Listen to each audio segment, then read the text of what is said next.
Meet David Otieno. He works as a paralegal in Nairobi, earning 75,000 shillings a month. He registered on the Boma Yangu portal and recently crossed a major threshold, saving the 5% deposit required for a 2.4 million shilling Pangani 2-bedroom unit. He logs into his account. The levy credits are visible. The deposit is verified. His application is complete. Yet David does not expect to actually get the keys. This visualization of a broken queue illustrates a long-standing fear in Kenya. For decades, public housing programs operated on a quiet understanding. An ordinary citizen could wait in line for years, only to watch a connected insider bypass the list and claim the asset. A public registry means nothing if the public does not believe the rules apply to everyone. If citizens view the queue as an illusion built to hide backroom deals, the system fails before a single brick is laid. This is where David's application intersects with Legal Notice Number 114, the Affordable Housing Regulations of 2025. The primary objective written into these statutes is to remove human discretion from the final selection. The law dictates that no official can manually pick an applicant to receive a home. David's deposit is a test case for this legal architecture. The question is whether these statutory guardrails are rigid enough to block outside interference and protect a standard applicant from systemic corruption. The law defines the allocation process as a strict contract between the citizen's compliance and the state's algorithm. Under Regulation 3, the initial sorting is binary. The system checks if the applicant is a Kenyan citizen, if they are over 18, and crucially, if they have ever received an affordable housing unit before. One Kenyan, one home. Then comes the income filter.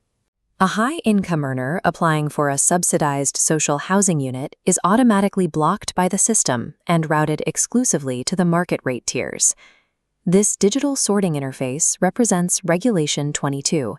It ranks applicants without human input, using exact registration timestamps and savings consistency. If David misses the first round for Pangani, his deposit remains secure. His frozen timestamp automatically carries him to the top of the next draw. David's early registration timestamp is his primary defense. The regulations require the board to process every application in the exact order they were received. The regulations also mandate strict financial protections. Under Regulation 5, the state must secure a group life insurance policy on the outstanding balance of any tenant purchase scheme. If David is allocated his Pangani unit, but passes away before finishing his 15-year payment plan, his family does not inherit a mortgage. The policy clears the remaining debt, and the title passes to his next of kin. Yet, the algorithm does not exist in a vacuum. The law specifically mandates certain exceptions that bypass the blind ballot. 20% of all units are removed from the public pool. These are ring-fenced strictly for the disciplined forces and civil servants, allocating housing to police, military, and prison staff before the public algorithm executes. Furthermore, while the final ballot is automated, the initial document verification is not. Civil servants still physically process identity documents, income slips, and payment records, creating an administrative bottleneck where files can be delayed. The final allocation is blind, but citizens must remain vigilant at the intersections where human administration feeds data into the algorithm.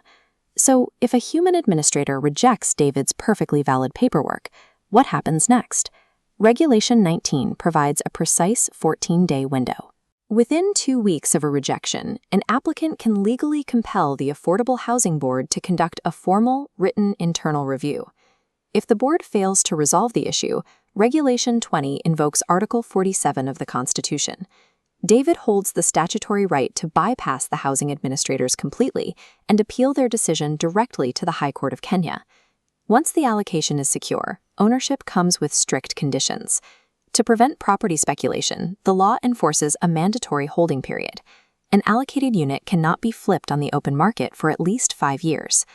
David's ownership of the unit marks the start of a heavily regulated legal relationship between the homeowner and the state. Action 1. Register as soon as your documents are ready. The algorithm prioritizes chronological entry, making your timestamp the single most important factor protecting your place in the queue. Action 2. Save consistently. The system evaluates the history of your deposits. Regular, disciplined savings score higher than a single late lump sum payment. Action 3. If you are rejected, demand the paperwork. You have exactly 14 days to file a Regulation 19 review or elevate the matter to the High Court. Action 4. Read the terms. A tenant purchase scheme requires you to pay the group life insurance premiums, and you are legally restricted from selling the property for the first 5 years. Action 5. Hold the system accountable. The legal architecture of the Affordable Housing Act enforces fairness, but the law only protects those who actively use it. Next time, we follow David as he finally turns the key to his new Pangani apartment, stepping out of the queue and into the reality of land titles, service charges, and the duties of a first-time homeowner.